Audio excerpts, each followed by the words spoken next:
hello, and welcome to the two-man power trip of wrestling. I'm your host, JP John Poz. With me today, very special guest. He is a writer, a historian, an author. He is Mr. Greg Lambert. Greg, welcome in. How you doing? I'm doing very well, John. Thanks for having me on. Now, your book, One Fall to a Finish, Inside British Wrestling Boom, Years and Beyond. I know you have a couple books, but tell us about the new book coming out. So the new book is really about the last pretty much 8 years of the British wrestling scene, really, and a period of time, covering a period of time where, yeah, as the title says, it's a boom period for British wrestling. There's more British wrestlers making a living, becoming big names around the world than ever before. We had a British wrestling television series back on one of our main network channels over in the UK, ITV, for the first time in nearly 30 years. We had the first, albeit very short-lived, live television series in the UK, weekly wrestling series based in the UK ever. And we had a British wrestling brand set up in the UK by the WWE for the first time ever. So all those things happening, a thriving independent wrestling scene, and it's all about how it kind of reached its peak. And then once you reach the peak, there's only one way you can go, unfortunately. And the thing is about that, too, it's like if you look at the names in that peak, and then think about like where they are now. I mean, there's some huge names that were a part of this, like gigantic names that were a part of that peak. Yeah, massive. I mean, heading it, I would say Drew McIntyre, Yep. who was, a massive star on the British and European independent wrestling scene, both before his first stint and in between his first and second stint with WWE, and obviously now three-time WWE champion, about to headline Clash of the Castle. Which is going to be a massive thing for Drew and a massive thing for the people of Scotland, which is an absolute hotbed for wrestling up in Scotland. So that's going to be a big, big deal. And then so many. I mean, Will Ospreay, arguably the most talented wrestler in the world right now, from right here in the UK. Zack Sabre Jr., one of the greatest technical wrestlers of the past 10 years from Britain. And the list goes on. Pac, Piper Niven, Pretty Deadly. I could just go on and on. The Knight family, Grado, so many names, and all that talent coming together at the same time, all peaking at the same time. A lot of them will have grown up watching WWE during, I guess, the Attitude Era, that big boom, and becoming inspired by that, and the perfect storm, really, them all becoming really seasoned and experienced at the same time, I think, is what contributed to the boom in our country. When you look at it too, when there is that boom and there's that peak, there's also WWE, right? I mean, who always has their eye out on the next big talent. So it's almost like, damn, this boom is great, but when is WWE going to try to steal these guys or bring them back, like Drew's case, or if when you see Walter, aka Gunther, like, how can we get this guy? How can we get Dragunov? You know what I mean? Like they were probably eyeing these guys to steal them. Well, yeah, I mean, I think there's little doubt, really. I mean, WWE, I think, has been recruiting in the UK for a lot of years, but I mean, back in the 90s, there was really only Davey Boy Smith, the British Bulldog. I mean, prior to that, him and Dynamite Kid, and then William Regal, and there really wasn't anybody else from Britain. And I think once the British independent wrestling scene started to stir at the turn of the century, that's when the first big recruitment happened, around about the time when WWE was coming over with Raw and SmackDown and doing TV tapings here for the first time, that they started recruiting the best British independent wrestling talent. But then about 8 years ago, that was the big push, 2016. And I think it's something WWE had prepared for a while. They'd sort of realized British wrestling was getting hot. And they, William Regal, Robbie Brookside, those sort of guys were out and about at shows in the UK and looking at the talent. But I think once they heard that ITV were going to start the resurrection of World of Sport Wrestling, and ITV has so much bigger a television audience in this country than WWE had at the time on Sky, which is a subscription channel. I think they got very concerned about that, and that definitely made them fast track that recruitment and then start the WWE UK brand with the first UK Championship tournament in January 2017 and then NXT UK in 2018. When you're looking at it, right, when you're ITV, World of Sport, when you're on that side of things, and WWE does that, like you almost think, why, right? Like, why are they doing this? Like they see something hot and they want to take that from them, right? I mean, it's very competitive. It is. I mean, I guess it depends on which way you're looking at it, really, and who you speak to. I mean, I know there's a lot of people who, and I interview people from the book in the book from the British wrestling scene who are quite bitter about WWE and the fact that they set that brand up and signed a lot of the top British talent of sort of the 2016 to 2018, 2019 era to contracts and eventually bringing in restrictions to prevent them from working for the smaller independent wrestling companies in Britain. And as a result of that, some British wrestling companies will have seen their audiences drop. Some went out of business. It's documented. It's documented in the book. But there's another school of thought, which is that, well, once WWE gave up on its British project, which it did with NXT UK at 2022, I think that was, when they basically released everybody and the vast majority went back to Britain. And certainly in my personal experience from working on British wrestling shows, those wrestlers had really improved from being in the WWE system, from being in the performance center, from working with, people like Shawn Michaels. Of course, you're going to improve by working with somebody like Shawn Michaels. Yeah, So, yeah. these guys came back to Britain and have been able to kind of pass on what they've learned to the youngsters coming up in the next generation. So it's not quite as simple as that. It's not a cut and dried story. And the great thing about the book is you get a lot of different perspectives, a lot of different opinions on exactly what kind of impact WWE had on the British wrestling scene. That is to me one of the most interesting parts of your book. When I was looking at it, I was like, wow, that's so fascinating because what was WB doing? What was their end game? You know what I mean? They saw something in another country that got hot, and then they're like, "Oh, maybe we need to have our own NXT UK." I just like kind of mind-boggling in a sense. It's like, wait a second, you're based in North America now. You're going to be based out in Europe too. Like, you're going to have that much talent on your under contract. It just seemed crazy to me. Yeah, I mean, it's a difficult one. I think they were talking about doing it in various countries, weren't they? About Yes. 6-7 years ago, I think there were plans for NXT Germany, NXT Japan. I mean, it was around about the time of the Cruiserweight Classic and the Mae Young Classic, where WWE was kind of, and I guess this was very much Triple H's influence, wasn't it? Paul Levesque was getting that kind of backstage influence at the time, and ironically, bearing in mind how WWE had gone for years previously, really, bringing in a lot of the top independent wrestling talent and really pushing independent wrestling talent from all over the world. So, I don't think it was exclusive just to Britain. I think they were looking at very much doing it elsewhere. But Britain, there was just so much talent and so much passion, and you see it. Clash at the Castle we mentioned before. When you come over to Europe, we saw it in France a few weeks ago that the fans are so passionate.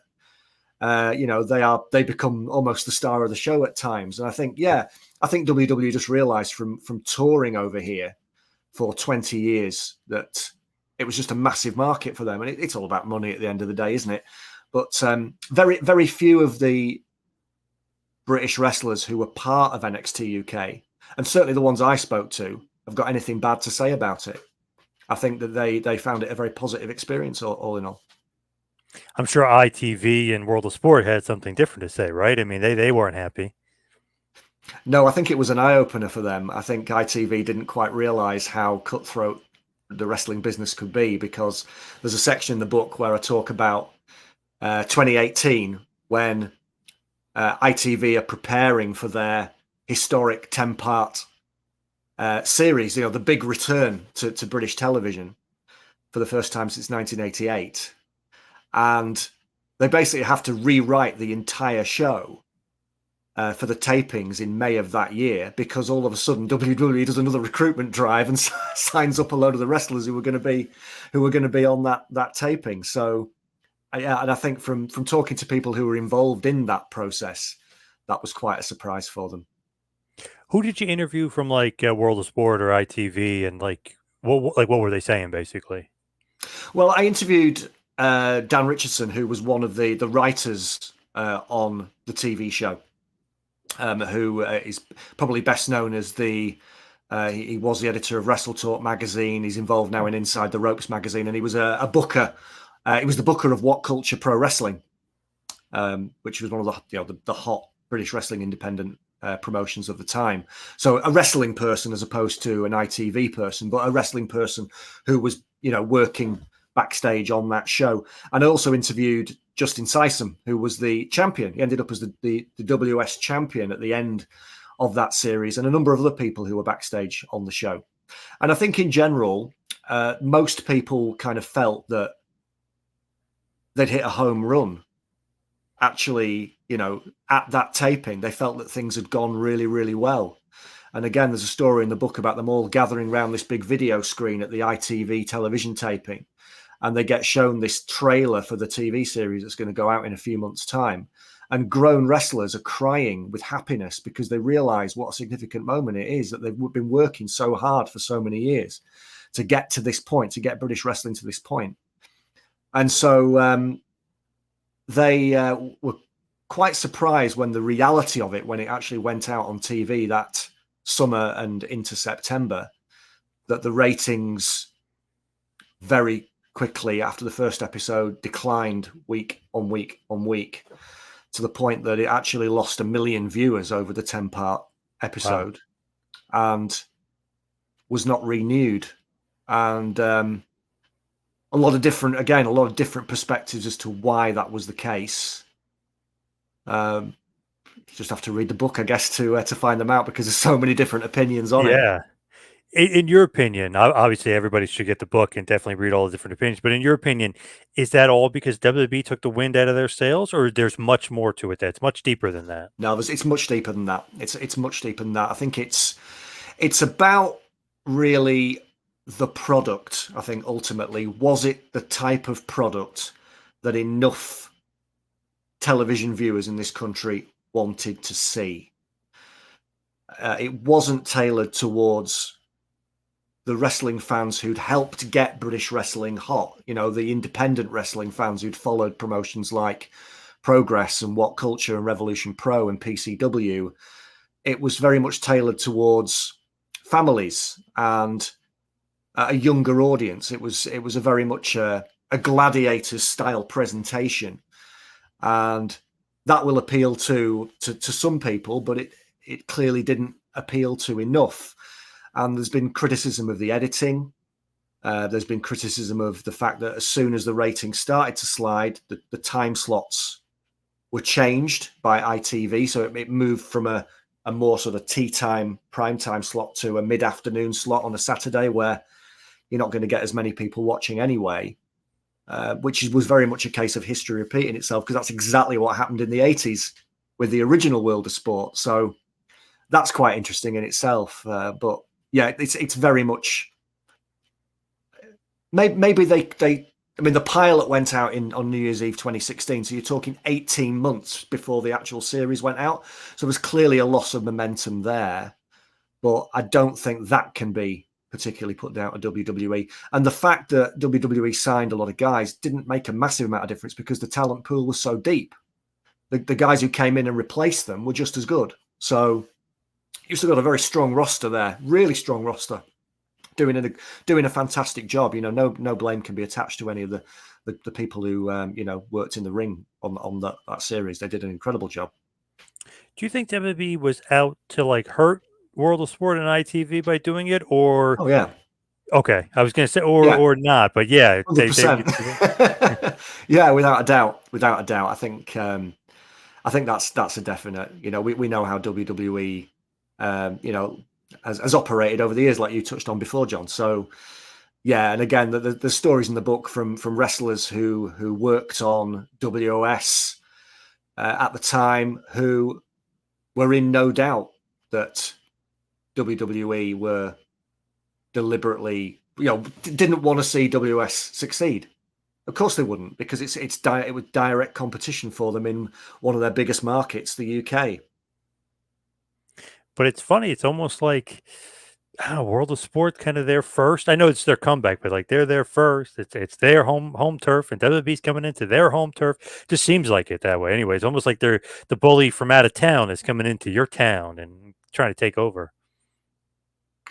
Well, yeah, there's no doubt about it, and I think that's been always the big passion of people involved in British wrestling for many, many years was we want something of our own here.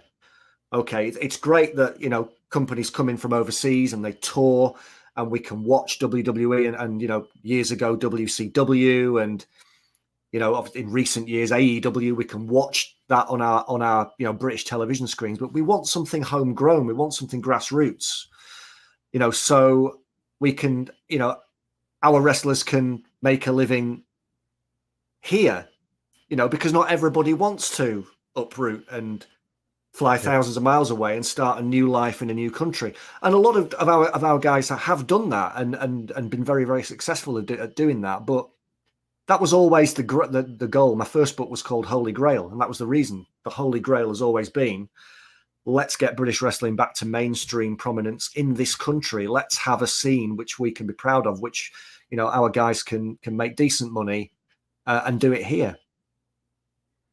What do you think of the scene now? Like right now, what do you think about the British wrestling scene? Difficult for me to say, John, really, because again, the book is very much towards the end of the book. It's kind of autobiographical because of my own involvement in British wrestling for 20 years, in various roles. And as of sort of October 2022, that was my last show to date. My last wrestling show to date. I haven't been involved for the past 18 months. And again, the book kind of goes into my own difficulties with coming to terms with my own career kind of winding down in British wrestling, which is mainly through my own choice, but still quite a wrench. But the fact is, I don't really follow it, and I think that kind of speaks for itself. I used to kind of pick up the wrestling magazines in this country, and from about 2012 through to 2020, there'd be a lot of coverage of British wrestling in those, in the wrestling publications. You just don't see anything now. And I think there's still a lot of talent. I think there's a new generation of talent who are coming through who are really good. I think there's a lot of promotions that are still drawing, well by British wrestling standards. But the peak was very much that year, 2018, when we had WS on ITV, we had NXT UK starting up, and for a very short period of time, we had the short-lived 5-Star Wrestling live television show in the UK, and a British wrestling promotion running Wembley Arena as well in that year. That's what Progress did. There's nothing like that happening now. Sadly, it's a rebuilding phase, and I hope that the current generation have the hunger to build it back up, and certainly the talent is there for them to do that. Now, going back to you, what were your roles and jobs, responsibilities? Like, where did you work and what did you do in the business? So I started out initially. My very first job was as a commentator for a promoter who you might be familiar with. Called a good friend of mine called Dan Reed, who is the promoter of Pro Wrestling Eve. Heard of them? Yep. Which is groundbreaking all-female wrestling promotion here in the UK. From there, I worked for the FWA, which was like the big indie promotion in Britain from about 2002 to 2007 as a heel manager. The Zebra Kid. Used to The love Zebra him. Kid, Yeah. good friend of mine. Roy is a very good friend of mine, Yeah. and worked with him and the likes of Johnny Storm, Jody Fleisch, Doug Williams. Great. Doug, during the early start of his career. I was on that roster that was on the wrestling channel here in the UK, the only ever wrestling channel completely dedicated to pro wrestling, sort of 2002, 2004. And then from there, I started promoting my own shows in my own hometown in a little seaside town, which is also the Morecambe, which is now world famous. This is where I live, world famous as the hometown of Tyson Fury. So, Nice. Yes. so yeah, Tyson. I see Tyson out and about quite a lot. So yeah, I ran shows here for a long time, and then became the commentator with PCW, a big promotion in the UK. So, bringing over some massive names from, everybody from, AJ Styles to Kevin Owens, and big names from the past like the $1 Million Man, Ricky Steamboat, PCW, Matt Hardy, people like that. A lot of huge names came over and had the privilege of commentating on them. And then I suppose the big thing was I was the commentator on the live TV series here in the UK, 5-Star Wrestling, with the likes of Drew McIntyre, Rey Mysterio, Carlito, people like that. Done ring announcing, set up my own training school, even had a couple of matches, which really, please don't seek them out on video. Wrestling was not my strong point, John, to say the least. Do you miss it though? Do you miss not the in ring, but like being in it? You know what I mean? I miss the people. You make a lot of great friends who it's weird because you kind of see these people once a month every year for donkey's years, then you go home and you don't really, you go back to your own lives and you don't really see them. And that's what's kind of happened now, is that 18 months I've not seen a lot of my friends in the British wrestling scene, and I do miss them. But the actual, surprisingly, I don't miss it as much as I would have thought I would have done if you'd asked me sort of 5 years ago. I would have said, well, it'd be like tearing an arm off.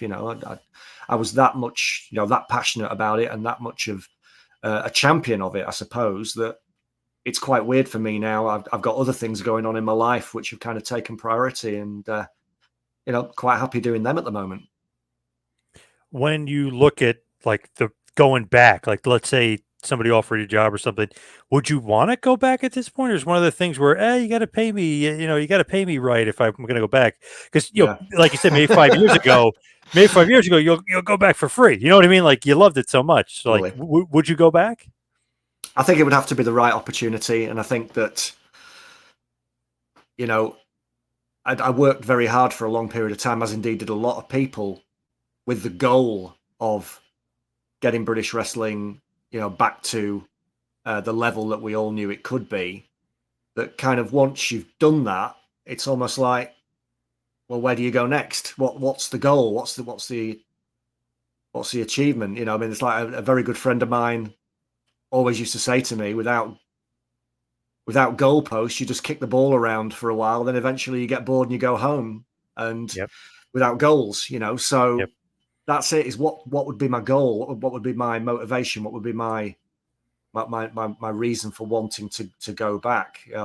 I've got a really good job that I'm doing now in local radio over here in the UK, and other jobs that I really enjoy as well. So it would need to be something. I'm quite enjoying being a wrestling fan, to be honest, John. It's been such a long time since I've been able to kind of just kick back and not have to be inside that wrestling bubble. I can just watch it now like I used to and enjoy it. And I'm quite enjoying that, really. What was your favorite part of the business? Like, was it managing or announcing or even doing interviews and stuff? Like, what was your favorite part? That's a good question, because I really enjoyed most of it, to be honest. Managing was a lot of fun, because I was a heat seeker. That's what my role was in the FWA when I first started, was very much the ringside antagonist and riling up the fans and being able to say behave how you want and say whatever you want on the microphone was always a great thrill. And I got to work with some pretty big names, at that period of time in the FWA. I mean, we were working with the likes of Mick Foley and CM Punk and AJ Styles and Steve Corino and a lot of really big names, and that was good fun. But commentating as well is always great. And I had the privilege in PCW to sit and commentate on some of the biggest names again in the business, some of the biggest matches in the UK. But again, also being a booker is great when you're backstage and you see your vision coming off and you see a crowd reacting the way you've hoped that they'll react. all those things. Yeah, I really, really enjoyed it. And just again, being part of a group of people who, I had a lot of respect, have a lot of respect for, and really enjoyed being part of what was quite a roller coaster ride. And your writing helps you stay kind of connected to the business too, right? I mean, the writing keeps you in Yeah. it. Yeah, well, it has done. Yeah, I mean, it's kind of the story of those 20 years, from my point of view, but also from a lot of other people's points of view as well. There's a lot of different voices in the three books of, British wrestlers, promoters, referees, personalities, fans as well, who've all had their own perspective on, what's been a very significant and historical period of time. And it'll probably be my last book, if I'm being honest. I think a trilogy is a good place to finish. But I'm very proud of this book. I think it's a great story, and it's an important story, and it needed to be documented. Now, going back to the Holy Grail, just tell us what that's about. Like, just if you could, like, give a because the trilogy is great, but where does it start? We want to learn about the start. Yeah, so it starts in a period when British wrestling is in the doldrums, really. So British wrestling's history can kind of be divided into, I suppose, three different parts. There's, well, certainly from about the 1950s onwards, 1950s to 1980s, British wrestling is massively popular in this country, and it's on our network television channel ITV on a weekly basis on a Saturday afternoon. Her Majesty the Queen is even a fan, tuning in every single week. Wow. And you've got big mainstream stars who are appearing on other entertainment television shows, and they're big household names. The likes of Big Daddy, Giant Haystacks, I think, being the two that everybody talks about. And then from when it gets cancelled in 1988, and then you've got a period of it's kind of gone underground. It's not on TV. There's a few promoters just trying to keep it alive in front of smallish crowds in, halls and holiday camps around the UK. And then because WWE's become really popular in the UK in the late 80s and 90s, the kids are watching it and they're growing up and they're thinking, I want to be a wrestler. I love that. That's cool. So you got all those people then start to go to training schools. Lots of training schools start springing up in the UK in the 90s and early noughties. More and more wrestling promotions start springing up, indie wrestling promotions, and the FWA being the main one, which I was involved in. So Holy Grail is very much about that revival, that spark of interest, that the new generation coming through and trying to bring it back to where it was, and the trials and tribulations along the way, of which there were many. So it's 2002 to 2007. That's the Holy Grail. Wrestling's revival there, and then there was the second book, which was it Ropes and Glory? That's correct. Yeah. That's a bit more of.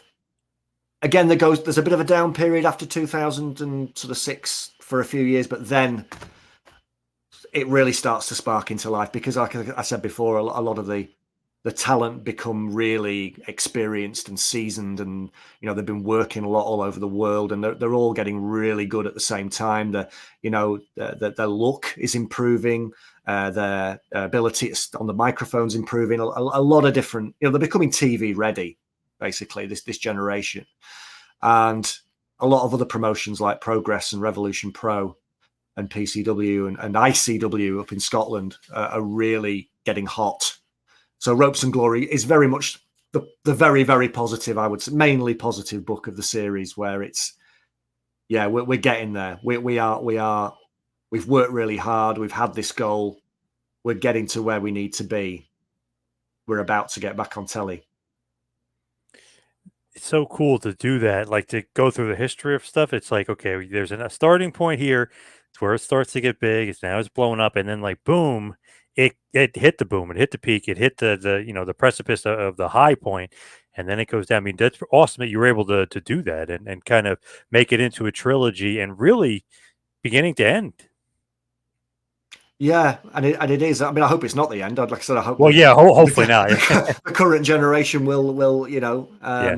will write their own story. Someone else will be telling the story in Yep. 20 years' time, and hopefully there's been more ebbs and flows throughout the next couple of decades. But yeah, it's been a privilege to do, and I think the three books are very different in their tone. I think, like I've said, the first book's quite defiant, quite sort of, we're the underdogs and we're going to get there, and to hell with anybody who tries to stop us. And yeah, we make a few mistakes along the way, but we're proud of who we are, and we're gonna achieve our goal. And the second book's quite triumphant. I think, yeah, we're achieving this.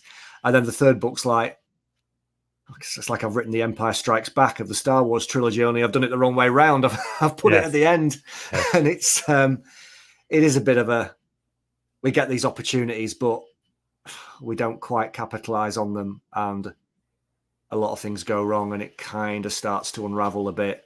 But I hope there's still a little bit of hope at the end. I think there's still a little bit of optimism towards the end of the book. So as we hit the wind down, we'll head towards the finish. When you look at British wrestling scene like right now and everything that's going on, do you pay attention to it as much as you used to, or is it one of those kind of things for fleeting interest? It's fleeting. Yeah, it is very much. I don't really, I couldn't really tell you what's happening. I mean, I keep an eye as best I can, but I do feel quite out of the loop at the moment. How about the American scene? Yeah, a bit more now. I think I've started to really enjoy WWE again. Particularly around WrestleMania 40, and particularly with the Bloodline. I've always been one for characters and storylines and Yep. twists and turns, and something that makes you want to keep tuning in to see what's going to happen next. And I think they did a fabulous job. Everybody involved in that storyline, I think, did a fabulous job. And I think that the big challenge for WWE was always going to be, and I think it's proving to be, what happens when your big chase, which you've had for 2 years, you finally get the capture. And that happened at WrestleMania 40 in the main event with Cody Rhodes. What happens now? Yeah. And, keeping people's attention and keeping people interested from now on is going to be a massive challenge for them. Definitely. I agree. It seems like a little bit of a down, not really down, because I know business house shows are still killing it. Backlash was insane amount of money that they made. I know it's ridiculous. I know they're calling Cody Rhodes the Golden Boy, but it just seems like a little bit of a lull. Like I feel like maybe The Rock needs to come back or Roman needs to come back and get everybody excited again, just storyline wise. I think so. I think there's always. I mean, traditionally, I think for the past few years, there's always been a little bit of a lull storyline wise after WrestleMania. I think that happens anyway. So there's every chance that it will start to build back up again. And there's a few things going on that just kind of keep you interested. Like the stuff they're doing with Sami Zayn and Chad Gable at the moment. And I'm sure that obviously it's quite clear that they're building for Cody Rhodes and The Rock next year, and that's going to be huge, no doubt about it. But will Cody still be a babyface? Who knows? Because they've got that story to tell as well. I'm sure at some point. We'll see. Yeah, should be interesting. So, how about for you? What's coming up next? What do you got coming down the pike? Well, yeah, I'm currently working for my local radio station in the UK. So I present a couple of radio shows. I do their news reporting as well during the week, which I really enjoy. Covering local news stories here in Morecambe, in the Morecambe area where I live, the Morecambe Bay area.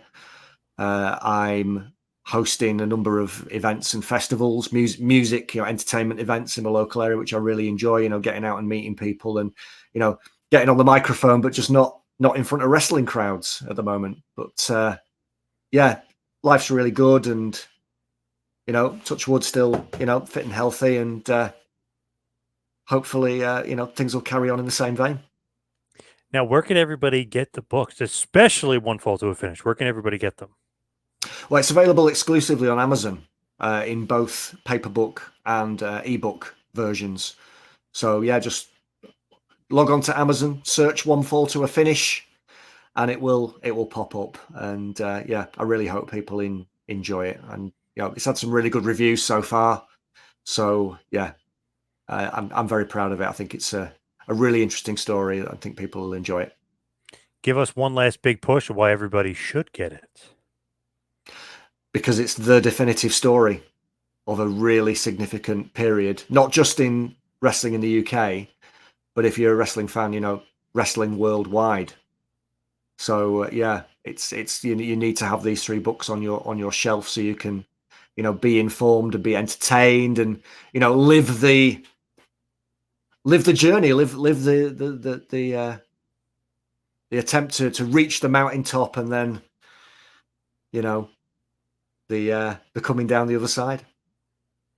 Now, the thing to me, like that really gets me is the WWE influence, the world of sport, the ITV. Like that is so intriguing and interesting because, like, what were they doing? What are they thinking about? What in the world? And what are they thinking about on the other side when WWE is trying to kind of come in and bully? So that's the really, really fascinating part to me because that was such an intriguing thing a few years ago. You're like, what in the world are they doing with NXT UK? What is this?